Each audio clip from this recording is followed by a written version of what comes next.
30 missed calls in 15 minutes.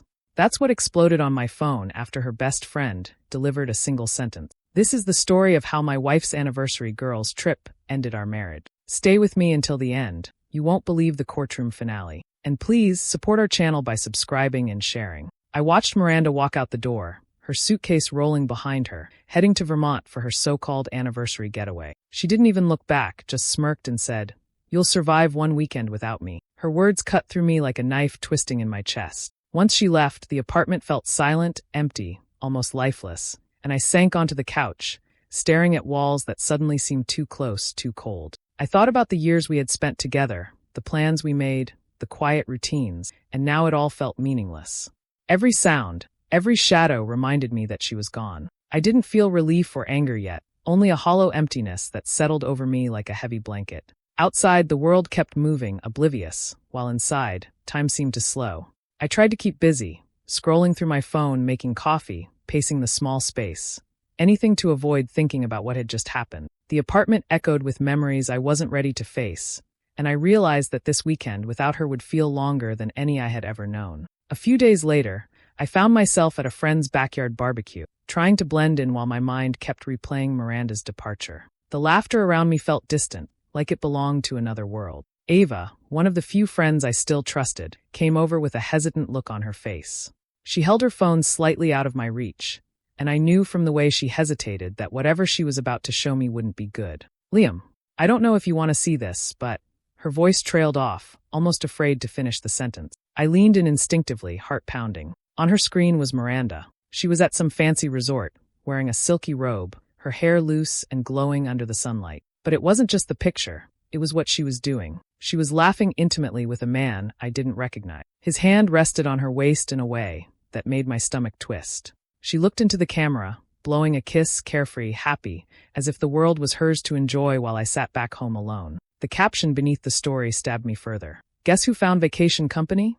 A message that felt deliberate, almost cruel. My fingers tightened around my glass, though I wasn't drinking. I could barely breathe. The timestamp flashed at the top, the night of our anniversary. Every detail hit harder, knowing exactly when she had posted it, knowing she had spent the night laughing and teasing someone else while I had been expecting her at home, maybe even preparing a small celebration in the apartment. I stepped away from the crowd, feeling the warmth of the summer sun turn into a weight pressing down on me. I wanted to look away, to pretend I hadn't seen it, but my eyes kept going back to that phone in Ava's hand. I didn't speak. No words could capture the mix of disbelief, hurt, and anger that bubbled inside me. My chest tightened, and I could feel the blood rushing in my ear. I kept thinking of how differently she was acting, how easily she could erase the life we had together for a weekend of fun somewhere far from me. Ava's eyes met mine, full of sympathy, but also something else, hesitation. She was waiting for me to react, but I couldn't form words. All I could do was stare at that screen, trying to process the reality that had just landed in front of me.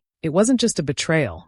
It felt like a public announcement, a way to make sure I knew exactly what had happened, exactly who she was with, exactly when. The casual tone of the caption made it worse, like it was a performance meant to provoke me, to show that my feelings, my expectations, didn't matter at all. I finally looked away, swallowed hard, and tried to calm the rage that threatened to boil over. My mind raced with what I should do next, but no decision came easily. I felt trapped between wanting to confront her immediately and knowing that whatever I did in the heat of the moment would be pointless. Ava put her hand gently on my shoulder, a silent gesture of support. It was the first human contact that grounded me since seeing the story. For the rest of the evening, I drifted through conversations, smiling when necessary but detached, a spectator in my own. The images haunted me, circling in my mind, replaying over and over, and I realized that the innocence of our anniversary was gone forever. That night, the picture on Ava's phone didn't just show Miranda with someone else. It showed me the truth of her choices, her priorities, and the path our relationship had taken without me even noticing. It burned, sharp and inescapable, and I knew that nothing would feel the same again. I didn't wait long after seeing the post. That night, I found myself sitting across from Carla McKay in a small, sleek office downtown. The kind of office that smelled faintly of leather and authority. Carla didn't ask me about my feelings or try to soften the blow. She didn't offer sympathy. She just listened as I explained the situation, her eyes sharp, calculating, like a chess player sizing up her next move. "I want this over," I told her. "No drama, no drawn-out arguments. Fast. Final." There was no tremor in my voice, only a quiet determination I hadn't felt before. Carla nodded once, tapping her pen against a notepad. We'll do this efficiently. Evidence matters more than emotion. Do you have proof? I handed her my phone. The Instagram story glared back at us, time-stamped and undeniable. It wasn't just a photo. It was a record of betrayal, public and deliberate. Carla's eyes flicked over it, then back at me, her expression unreadable. This is enough, she said finally. We'll file immediately. Courts respond to concrete evidence. No need for speculation or hearsay. They'll see what she's done, plain as day. I felt a strange calm settle over me. After days of swirling anger, hurt, and confusion, having a plan, a concrete path forward, gave me control again. The chaos of her actions was being met with precision, and that felt like power. I wasn't reacting, I was executing. Each step had purpose. Each move was deliberate. Carla outlined the process with clinical clarity. The filing, the summons, the expected responses. It all sounded like a script I had seen countless times in dramas, but now I was the one in control of the narrative. I absorbed every detail, repeating it silently to myself. Fast. Final. It became a rhythm, a mantra that kept my thoughts focused and my emotions in check. There was no room for second-guessing, no space for hesitation. By the time we finished, the papers were ready. Carla filed them electronically, and I watched the confirmation appear on her screen. It felt surreal, almost unreal, that a few taps could set such irreversible events in motion. I didn't feel triumphant. I didn't feel relief. I felt resolved. My role was no longer passive. I was no longer at the mercy of someone else's choices. When I left her office, the city felt different. The air wasn't heavier, but it carried a new weight of possibility. I walked the streets with a quiet certainty, as though every step forward was a step away from the uncertainty and betrayal I had been trapped in. I didn't glance at my phone. I didn't need to. I had done what was necessary. The days that followed were a strange mix of waiting and planning. I avoided social media, kept interactions minimal, and focused on routines that anchored me. My mind replayed the Instagram story only when necessary, not in anger, but as a reminder of why this step had to be taken. Each time it surfaced, the mantra returned, fast. Final. I began noticing the subtle changes in myself, how my thoughts no longer spiraled, how my decisions felt deliberate rather than reactive, and how my presence no longer sought validation from someone who had shown they didn't value it. Carla's precision had given me clarity, and clarity was more powerful than any emotional release could ever be. By the time the next week rolled around, the papers had done their work. There was no spectacle, no dramatic confrontation, just a quiet shift, a transfer of agency back to me. For the first time in weeks, I felt like I could breathe again, not because the hurt had vanished, but because I had taken control of the path forward. The betrayal had been met not with chaos, but with measured action, and that made all the difference. Fast. Final. The words stayed with me, steady and unyielding, like a promise I had made to myself. I didn't wait long after filing the papers. I dialed Lacey Miller's number with deliberate calm, the kind that hides everything churning beneath the surface. When she answered, her usual cheerful tone sounded clipped, almost nervous. I didn't greet her or ask how she was. I simply said, "When she checks in, tell her the divorce is filed." No details. Just that. My voice was low, steady, and carried a weight that left no room for argument. There was a pause on the other end. I could hear her intake of breath, the tiny stammer in her words. "But, Liam," she started, clearly trying to reason, to negotiate, to explain. I didn't let her finish. I ended the call with a quiet click, letting the line go dead before she could respond. No anger. No pleading. Just action. I sat back in my chair, letting the silence settle around me like a cloak. It wasn't cruelty that had guided me to that decision. It was clarity. I wasn't looking to humiliate or punish her further, only to make sure the message reached her in the most undeniable way possible. By the time she got the call from Lacey, there would be no room for argument, no way to twist the situation or avoid the consequences. The hours that followed were strange. Time moved slowly, each tick of the clock stretching longer than the last. My phone remained off, tucked away in my pocket, but I could feel its presence, a silent promise that the world was waiting for her reaction. Every thought bounced between memories of laughter, quiet nights, and the small betrayals I had ignored, and the inevitability of what I had set in motion. I thought about Lacey too. She had always been loyal, but I could sense the conflict in her voice. No one wants to be the bearer of life-changing news, especially when it involves someone they care about. And yet, I had no doubt she would follow my instruction. I had no room for hesitation, not in this, not anymore. Walking through the city streets later, I noticed things I hadn't before. the rhythm of people moving, the small gestures, the way sunlight hit the pavement. I felt detached, observing life from the edge, like a spectator. The world continued, oblivious to the tension building across town, to the storm I had quietly set in motion. And yet, there was a strange satisfaction in the order of it, in knowing that the chaos of betrayal was now being met with a calculated, silent counter. I remembered the Instagram story, the laughter, the casual kiss blown to the camera. That image had been the spark, but this step, the call to Lacey, was the ignition. It wasn't revenge in the dramatic sense. It was precision, a methodical unfolding of consequences. And as I moved through the quiet evening, I felt the subtle shift in my own center, the strengthening of a resolve I hadn't known I possessed. I didn't need to watch or wait for her reaction. The point wasn't to witness her panic or sorrow. The point was to reclaim control, to act with purpose when chaos had once ruled my world. I had let the pain simmer long enough, and now, with one calm conversation, I had moved the pieces on the board where they needed to be. Later, when Lacey called back, I ignored it. I didn't want explanations, reassurances, or questions. Silence was its own message, a quiet assertion of authority. The world would bend to the truth eventually, and all I had to do was remain steady, present, and unshaken. By nightfall, the act felt like a line drawn in the sand. The decision had been made. There was no turning back. I had sent the message, and now the universe would respond. And in that certainty, I found an unexpected calm, a quiet readiness for whatever came next. 15 minutes later, my phone erupted like a storm breaking over a calm sea. I felt it vibrate and flash relentlessly against the table, a warning and a temptation all at once. 30 missed calls, each one a surge of urgency that made my stomach tighten. The name at the top, Miranda, glared back at me, impossible to ignore, yet I didn't reach for it. The messages poured in just as fast, little explosions of panic and demand. "Answer," appeared first, bold and insistent. Then another, "What did you do?" followed by, "We can fix this." They stacked on top of each other, a chaotic flood of emotion and desperation. My thumb hovered over the screen, but I stayed still, letting the phone sit there, vibrating and glowing, like a live wire I couldn't touch. The scene felt surreal, almost cinematic. Each ring, each ping of a new text, pulled at the edges of my mind, but I didn't allow myself to be dragged in. I focused instead on the way the light from the screen reflected off the walls, on the soft hum of the refrigerator in the quiet apartment, on my own steady breathing. The chaos was happening in a pocket of digital space, and I was outside it, observing untouched. I thought about the sequence of events that had led here. Every calculated step, the filing of the papers, the call to Lacey, the Instagram post replaying in my mind, suddenly converged in this single moment.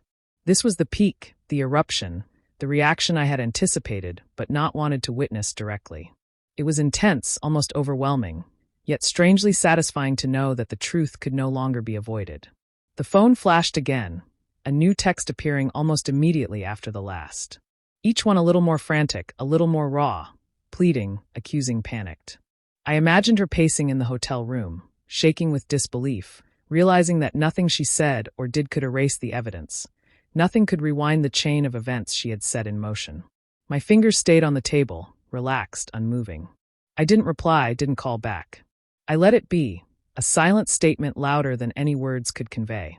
As the minutes ticked by, the rhythm of the notifications became almost hypnotic. I didn't flinch at the sound of another call, didn't feel the compulsion to answer. Instead, I watched the screen flash, feeling a strange detachment, as if the entire display were a movie playing out for someone else. Each answer, "And what did you do?" reinforced the reality I had chosen, the control I had reclaimed over my own life. The deluge was relentless, but I remained calm. No panic, no anger, no tears, only observation. I understood the power of silence in that moment, how it could speak volumes, how it could communicate what words never could. Each vibration, each light up of the screen, was a pulse of recognition. She had crossed a line, and I wasn't going to chase her back across it. After some time, I put the phone down, letting it continue its frantic display on the counter. The storm had arrived, and I had watched it unfold without giving in. That silence, deliberate and unwavering, felt like a statement of finality, a quiet assertion that the next step belonged entirely to me. I breathed in, steady and unshaken, ready for whatever would come next, knowing I had the upper hand simply by not reaching for the device. For the first time in days, I felt the calm that comes from restraint, the strange satisfaction that comes from knowing the flood would peak without my interference. The phone continued to vibrate, but I didn't care. I had made my choice. The storm could rage all it wanted, and I would remain unmoved, a silent witness to the consequences of her own actions. Hours passed, the apartment settling into a quiet tension that felt almost unbearable. I kept my eyes off the phone, letting the minutes stretch longer than they should have, letting the anticipation build. When I finally reached for it, it wasn't impulsive. It was deliberate. The screen lit up, showing Miranda's name flashing again. My thumb hovered over the call button, steady, controlled. Then I pressed it. Her voice hit me immediately, raw and fractured, like a dam had broken inside her. It was a joke. "He's just a bartender," she screamed, the words spilling out faster than she could catch them.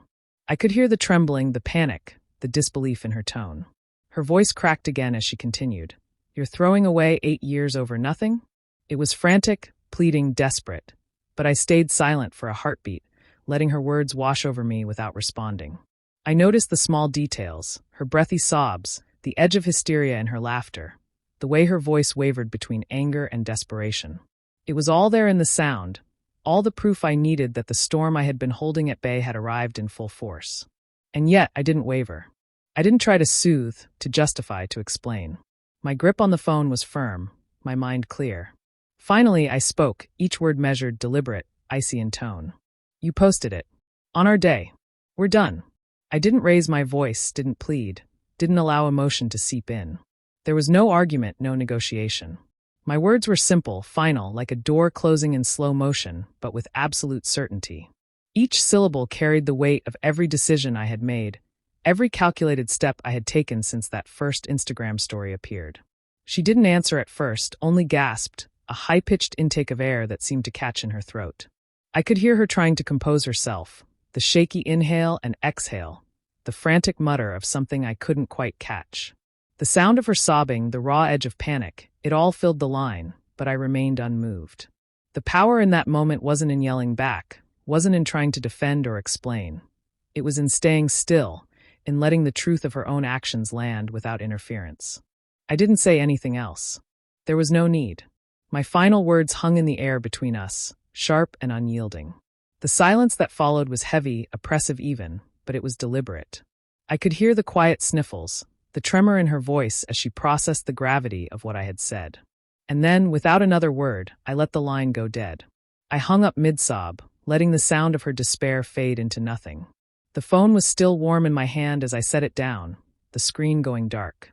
There was no celebration, no rush of relief. Only a calm certainty that the moment had passed exactly as it needed to. I hadn't reacted with anger, I hadn't shouted, I hadn't begged for explanations.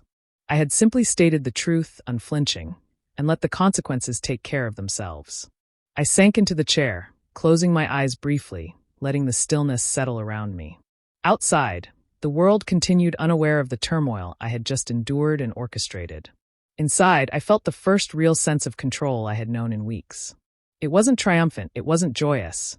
It was quiet, absolute, and final. The storm had arrived, and I had faced it without flinching. The end had been stated, and for the first time since all of this began, I could breathe knowing I had done what had to be done. I wandered into the small cafe later that afternoon, the kind with mismatched chairs and the rich smell of roasted beans curling through the air. I needed a change of scenery, somewhere to let the tension in my chest ease, even if only a little. The barista gave a polite nod as I ordered a black coffee, and I took a quiet seat in the corner, staring at the steam rising from my cup. That's when I noticed Ava. She was tucked into a corner by the window, sunlight catching the edge of her hair. I hadn't expected to see her, but somehow the timing felt almost deliberate, like the universe had nudged us together. She looked up and our eyes met. There was a shared recognition there, a silent acknowledgement of everything that had happened in the days prior. Neither of us spoke at first. Words seemed unnecessary. The cafe noises, the soft clinking of cups, the murmur of conversation, created a bubble around us, giving a strange calm to the moment. I shifted in my chair, sipping my coffee slowly, letting the tension in my shoulders ease just slightly. After a long pause, she finally spoke, her voice low and steady. "My ex did the same thing," she said, almost casually, but I could hear the weight behind it. She wasn't bragging or comparing, only acknowledging. "You're not alone." I stared at her, trying to parse the words, feeling a strange comfort in her honesty. It wasn't sympathy. It wasn't pity. It was understanding. And that made all the difference.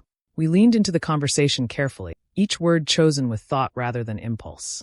She spoke about her own experiences, the way betrayal had upended her world, how she had clawed her way back to stability. I shared bits and pieces of my own story, though not the entire tempest that had been swirling inside me. It felt safe to talk with her, grounded, like she understood the terrain without needing every detail spelled out. At one point, she reached into her bag and pulled out a small piece of paper, sliding it across the table toward me. Her fingers brushed briefly against mine, a fleeting connection that left a quiet warmth lingering. I picked it up and saw her number written neatly in black ink. "For court," she said, a faint smile tugging at her lips. "Or coffee if you need it." She didn't pressure me, didn't insist. It was an offer, a lifeline, a choice. I nodded, holding the paper in my hand longer than I needed to, feeling the weight of what it symbolized. It wasn't just a number. It was solidarity, a reminder that I didn't have to face the aftermath of betrayal alone. She understood the quiet aftermath, the way life continues even when trust is shattered, and that made her presence unexpectedly grounding. We spent the next hour talking quietly, sharing small stories and laughter that didn't feel forced. Outside, the world moved in its usual rhythm, people hurrying past the cafe windows, cars honking in the distance, birds flitting along the rooftops. Inside, though, there was calm. I could feel the tension in my chest loosen, the weight I had been carrying lighten just slightly. By the time I left, I tucked the paper into my pocket. It wasn't just a phone number anymore. It was a symbol of connection, of possibility. Ava had given me more than words. She had given me perspective, a reminder that even in moments of chaos, there are people who understand, who can walk alongside you without judgment. I stepped back into the street, breathing deeply, feeling steadier, more anchored. For the first time in days, I realized I wasn't completely alone, and that thought carried me forward with a quiet strength I hadn't expected. The day of the hearing arrived with a weight I could almost touch. The courthouse loomed above me, its stone steps cold underfoot, a reminder that this wasn't just another day. It was the culmination of weeks of careful planning and tense waiting. I walked through the doors with steady steps, leaving the bustle of the city behind, the chatter of lawyers and clients fading as I entered the sterile, formal air of the courtroom. Miranda was already there, and the sight of her made a quiet pulse of something settle inside me. She looked disheveled, hair slightly messy, her posture stiff and uneven. Her wedding ring was gone, gleaming faintly on the polished surface of the bench before. She shifted from foot to foot, fidgeting with the papers in her hand, her anxiety visible in every small movement. It struck me then how different she looked from the confident, carefree person I had known, how the distance between her public facade and reality had become painfully clear. Carla McKay, calm and methodical as ever, called for the presentation of evidence. I sat back in my chair, watching the room hush as the attorney projected the Instagram story on the large screen for everyone to see. There it was, Miranda at the resort, laughing with the man beside her, the caption boldly displayed. "Guess who found vacation company?" Face blowing a kiss, the timestamp glared at the court, marking the night of our anniversary in undeniable detail. The judge leaned forward slightly, his expression neutral but firm. "The caption speaks for itself," he said, voice carrying effortlessly through the chamber. There was no ambiguity in his statement, no need for embellishment. The evidence was clear, undeniable, and the truth had been laid bare for all to see. I felt a quiet satisfaction, not in triumph over Miranda, but in the clarity of the moment, the finality of seeing the truth recognized in such a formal, irreversible way. Miranda's lawyer rose quickly, a flurry of objections ready on his lips. He argued that the post was circumstantial, that assumptions were being made, that intent couldn't be proven from a single image on a social media account. But Carla anticipated every argument, countering calmly and logically, leaving little room for doubt. The judge listened, then shook his head and overruled the objections, his decision precise and unyielding. The room seemed to exhale collectively, though I hardly noticed the others around me. I watched Miranda as the screen glowed behind Carla, her expressions flickering between shock, disbelief, and the faint beginnings of realization. She opened her mouth, closed it, then looked down at the papers in her hands, as if trying to find something to hold on to. The control she had tried to maintain in the days prior was slipping, and in that moment, it was clear that the truth had weight beyond denial or deflection. Sitting there, I felt a strange mixture of detachment and focus. This wasn't about revenge in a loud, dramatic sense. It was about precision, about justice measured in facts and undeniable proof. The courtroom was silent except for the low hum of air conditioning and the occasional rustle of paper, but the impact of what was displayed reverberated in ways no noise could convey. The judge's final words hung in the air, confirming the undeniable clarity of the situation. I leaned back slightly, shoulders easing as the weight of anticipation finally began to lift. Carla's calm efficiency had guided everything to this point, and the evidence had spoken louder than any argument or plea could. I understood then that the reckoning wasn't just for Miranda. It was for me, for the weeks of uncertainty and hurt I had endured. As the session adjourned, I remained seated a moment longer, absorbing the reality that everything had been acknowledged, verified, and recognized. The courtroom had delivered its verdict in silence, and for the first time in days, I felt a sense of closure, a quiet satisfaction that clarity and truth had prevailed. The gavel hit the desk, signaling the judge's adjournment, and a sudden tension filled the courtroom. Everyone stirred, shuffling papers, standing to leave, but Miranda didn't move with the crowd. She shot up from her seat like a spring released, her chair scraping sharply against the floor. Her voice cut through the murmurs, high-pitched and desperate. "Liam, look at me. I'll quit my job, move cities, please." Her words were frantic, spilling over each other, a torrent of raw emotion. There were no practiced gestures, no rehearsed tears, no attempt to perform for the room. Her body shook, shoulders hunched forward as if trying to compress herself into something smaller, something more apologetic. Her eyes glistened, unguarded, reflecting a genuine fear of loss and the stark realization that her actions had consequences she could no longer avoid. I remained seated, unmoving. My gaze was fixed straight ahead, not on her, not on the pleading in her voice. I didn't flinch at the sharp edge of her desperation. Every word she spoke seemed to echo in the chamber, bouncing off the walls, but it failed to penetrate the shield I had built over the past week. There was a quiet power in stillness, in the refusal to react, and I held it tightly. I could feel the courtroom's attention shift, the collective pause as everyone absorbed the scene. Lawyers exchanged quick glances, clerks froze mid-motion, and even the judge's pen hovered in the air, a silent witness to the sudden eruption. Yet, in that charged atmosphere, I felt a strange clarity. The noise of her plea, the raw tremor in her voice, wasn't meant to convince anyone else. It was meant for me. But I had already made my decision long before she had risen to shout. Her voice wavered, cracking under the weight of her desperation. I'll do anything. Just don't throw everything away." She sank to her knees briefly, hands clenching the papers before her, then rose again, trembling but determined. The tears were real, unrefined, and undeniable. It was a display of vulnerability I had never allowed myself to witness before, and yet I didn't look at her. I didn't give her the satisfaction of seeing me break, of seeing that her words still held sway over me. Time seemed to stretch as her pleading continued, a rapid-fire torrent that would have broken someone else. I felt nothing but a quiet steadiness, the result of every careful step I had taken since discovering the betrayal. Every meeting with Carla, every decision to wait, every deliberate act of patience had led to this moment, and I couldn't undo any of it. My resolution had hardened into something immovable. Gradually, her words slowed, her voice losing volume, the pleading giving way to sobs and short gasps. I could sense the shift, the realization settling in that no declaration of sacrifice could alter what had already been done. I remained still, breathing evenly, letting the silence grow around me as her energy ebbed, as the weight of consequences finally pressed down. When she finally sank back into her chair, shoulders shaking, chest heaving, I still didn't turn to look. I didn't need to.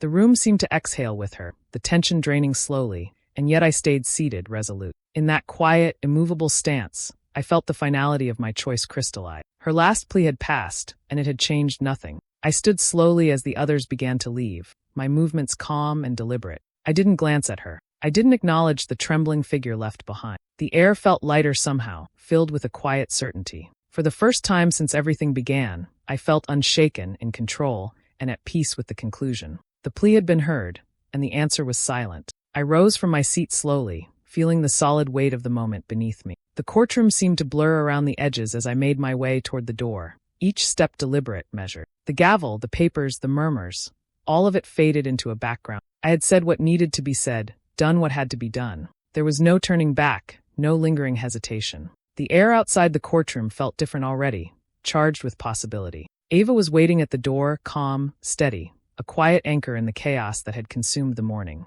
When our eyes met, there was no need for words.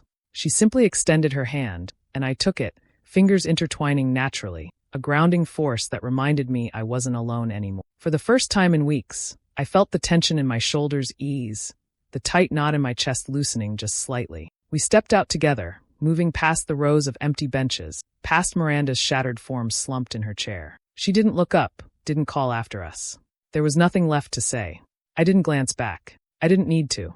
The echoes of the past, the betrayals, the heartbreak, they were all behind me now. The act of walking away, quiet and unflinching, was its own statement. No confrontation, no dramatics, just the certainty of moving forward. Outside, the sunlight hit me full on, warm and bright, flooding every sense with a quiet clarity. I inhaled deeply, letting the air fill my lungs, feeling it chase away the remnants of tension and uncertainty. Ava's hand remained in mine, firm and reassuring, a reminder that connection and trust could still exist, even after deception. We walked side by side, unhurried, letting the rhythm of our steps mark the passage from the chaos of the courtroom to the calm of the street. The city moved around us, indifferent yet alive, but I felt grounded, centered, unshaken. The weight of the past weeks had been lifted, not through words or confrontations, but through deliberate action and quiet resolve. I didn't need to speak to affirm what had happened. The silence itself carried the message. And in that calm, steady walk into the sunlight, I understood finally, sometimes silence is the loudest revenge. Do you think I handled Miranda's betrayal the right way by filing for divorce so suddenly,